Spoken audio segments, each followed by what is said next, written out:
Hey guys, I just jumped off with Nicolle where we were talking about Trump saying that you only need, 2 pencils or something, and basically mocking affordability while in a swing state of Pennsylvania. And I talk about the focus groups, how much we're seeing people's frustrations with their costs going up, including among Trump voters.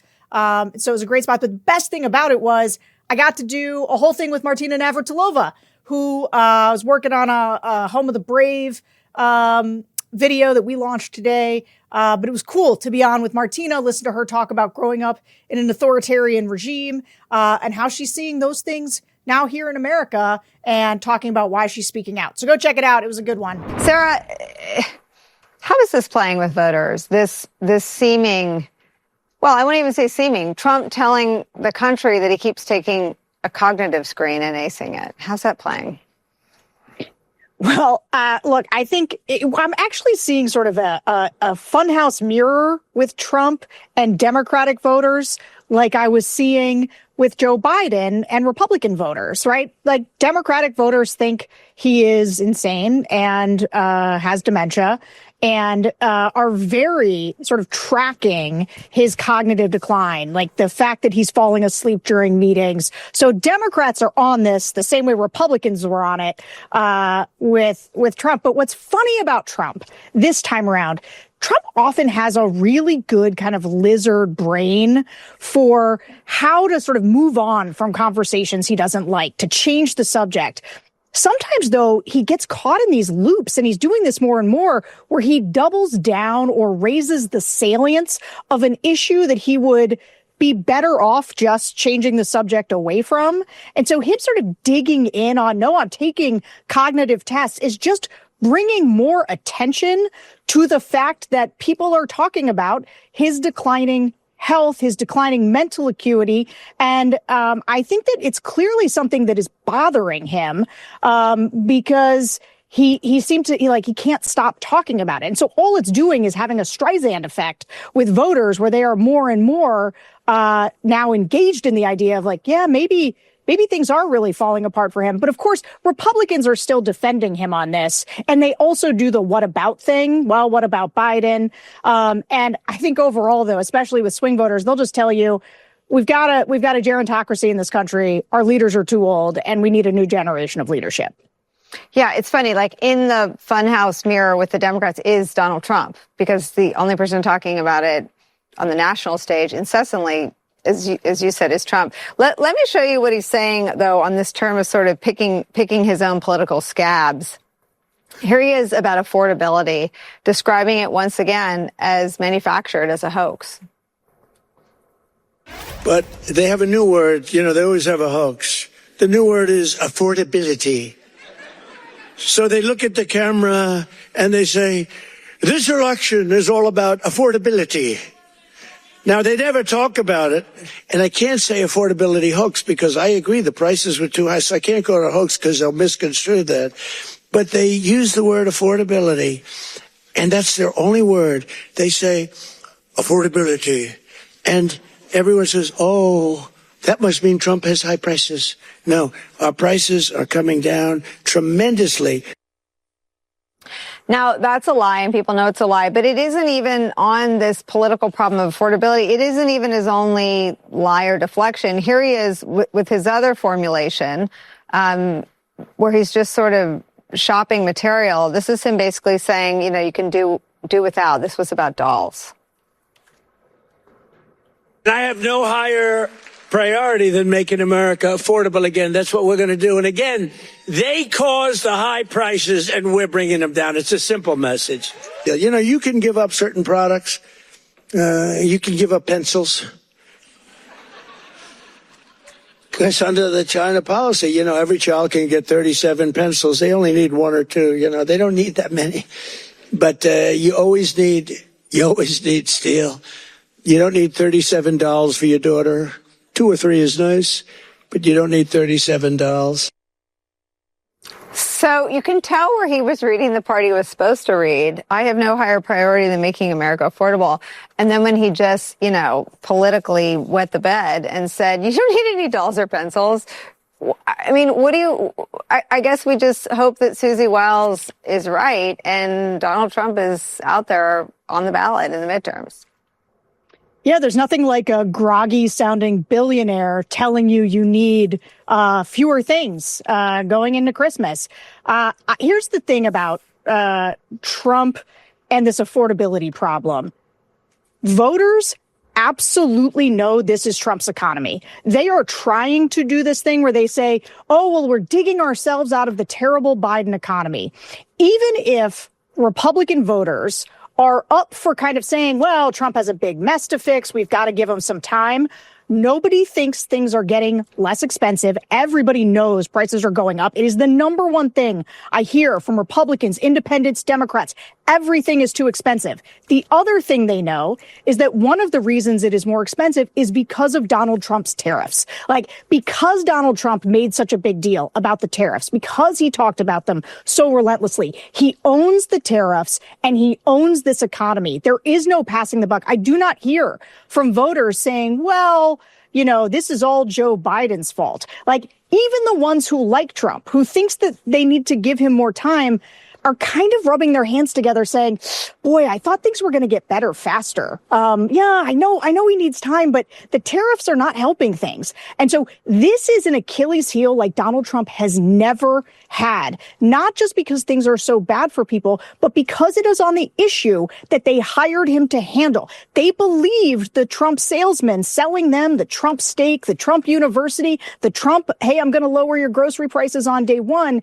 And they are feeling that lie now. And so I am seeing voters across the political spectrum.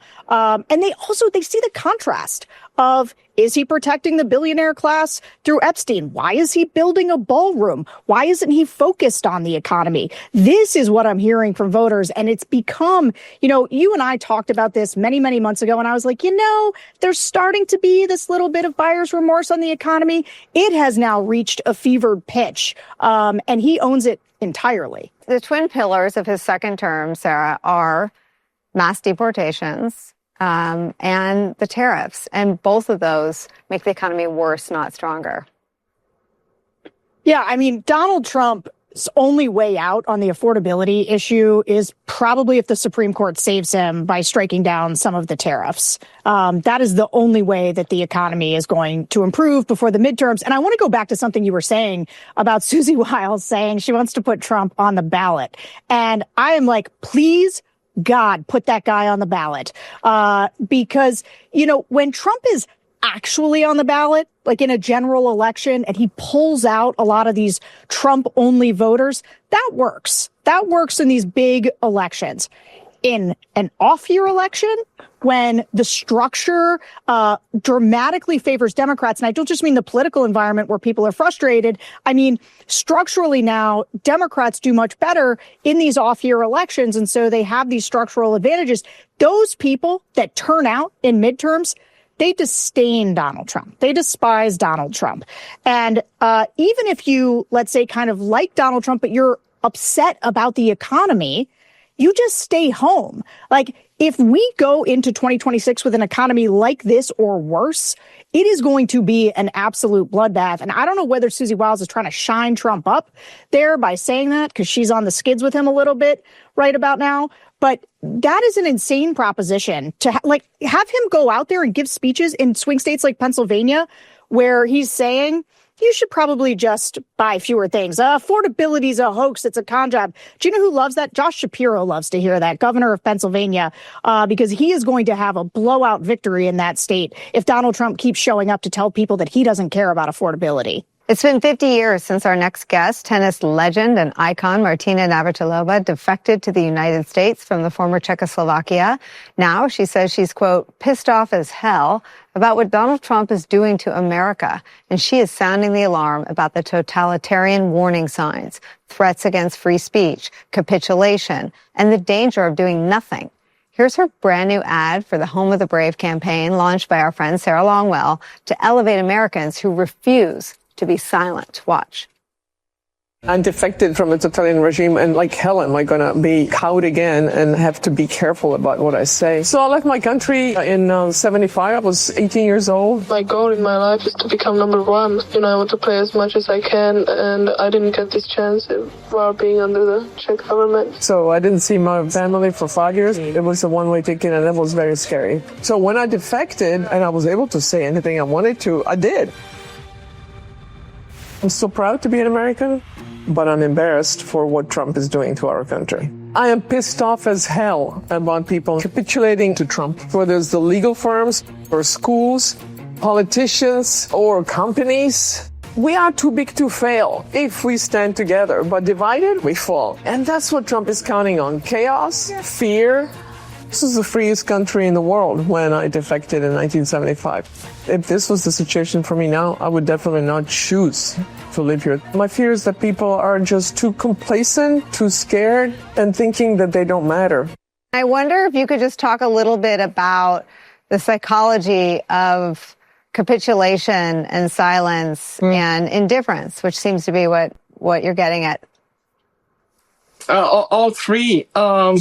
Capitulation in advance, and then the ignorance and just giving in, and then what I see also that I really never saw before in America is cruelty. I am thinking, what happened to our American humanity, compassion, caring about the world, caring about your neighbor? It's just gone off the rails in so many ways, and it's easy to despair. So, but, not doing anything is just not an option. Being quiet is not an option. What is your message to ordinary people who seem to be the only true heroes right now? And as you said, the universities have capitulated. The biggest, most powerful and prominent law firms have capitulated. Harvard is still negotiating with the Trump administration, even as his support plunges. But the American people, when they have an opportunity to either march in the No Kings protests or vote for Democrats, for change, seem to be showing up. So what is your message to the American people about their power in this moment? We are the change. We are the ones that will change it. And, strangely enough, it's the people that can most afford to stand up to Trump, like those legal firms, like those schools that capitulate, and people that can least afford it, that are living from paycheck to paycheck, that speak up and that demonstrate and that vote and they're organized and they do their very best. So it's really frustrating that so many people in power have given up or given in. But it's also encouraging that so many people still are paying attention and are speaking up. I mean, look at all the people that are protesting against ICE. Of course, who wouldn't protest against ICE, considering what they're doing? So it's gotten pretty scary on the streets now, but people are still speaking up when they can and speaking up even when they are putting themselves in danger. So that's very encouraging. So I just say, don't be a coward and do your part if you possibly can do it safely. Sarah, let me bring you in on this. You're the brains behind the campaign, and you're bringing us the most powerful voices in this conversation. This feels like almost like next level, really talking to everyone about who we are and how we're seen around the world with Martina's message. Yeah, well, you know me, Nicolle. I'm obsessed with permission structures. I'm obsessed with if you can find some people who will speak out, it will encourage other people to speak out. Courage is contagious, just like cowardice is.